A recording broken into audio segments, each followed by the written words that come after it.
ಇವತ್ತು ಮಧ್ಯಾಹ್ನದ ಊಟಕ್ಕೆ ಸಾರು ಜೊತೆ ನೆಂಚ್ಕೊಳ್ಳೋಕ್ಕೆ ಕಾಬೂಲ್ ಕಡಲೆಕಾಳು ಮತ್ತು ತೊಂಡೆಕಾಯಿ ಹಾಕಿ ಒಂದು ಪಲ್ಯ ಮಾಡ್ತಾಯಿದ್ದೀನಿ.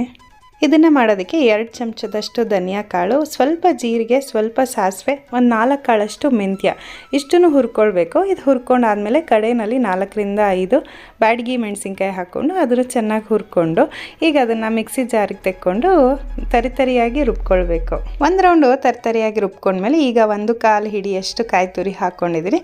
ಇದನ್ನು ಹಾಕ್ಕೊಂಡು ಒಂದು ಪಲ್ಸ್ ರುಬ್ಕೊಳ್ಬೇಕು. ಅದು ಕೂಡ ತರಿಯಾಗೇ ಇರಬೇಕು. ಪೂರ್ತಿ ರುಬ್ಕೊಂಡಾದಮೇಲೆ ಒಗ್ಗರಣೆ ಮಾಡ್ಕೊಳ್ಬೇಕು. ನಾನು ತೊಂಡೆಕಾಯಿ ಮತ್ತು ಕಾಬೂಲ್ ಕಡಲೆಕಾಳು ಎರಡನ್ನೂ ಬೇಯಿಸಿಟ್ಕೊಂಡಿದ್ದೆ. ಒಂದು ಬಾಣಲೆ ಇಟ್ಕೊಂಡು ಎಣ್ಣೆ ಹಾಕಿ, ಎಣ್ಣೆ ಕಾದ್ಮೇಲೆ ಸಾಸಿವೆ, ಕರಿಬೇವು, ಈರುಳ್ಳಿ ಹಾಕಿ ಒಗ್ಗರಣೆ ಮಾಡಿಕೊಂಡು ಅದಕ್ಕೆ ಬೇಯಿಸಿಟ್ಕೊಂಡಿದ್ದಂಥ ತೊಂಡೆಕಾಯಿ ಮತ್ತು ಕಾಬೂಲ್ ಇಷ್ಟು ಹಾಕಿ ಉಪ್ಪು ಹಾಕಿ ಮತ್ತು ರುಬ್ಕೊಂಡಿದ್ದೀವಲ್ವ ಆ ಮಸಾಲೆನೂ ಹಾಕ್ಕೊಂಡು ಒಂದು 5 ರಿಂದ 10 ನಿಮಿಷದವರೆಗೂ ಚೆನ್ನಾಗಿ ಬಾಡಿಸ್ಕೊಂಬಿಟ್ರೆ ತೊಂಡೆಕಾಯಿ ಮತ್ತು ಕಾಬೂಲ್ ಪಲ್ಯ ರೆಡಿ ಆಗೋಗುತ್ತೆ.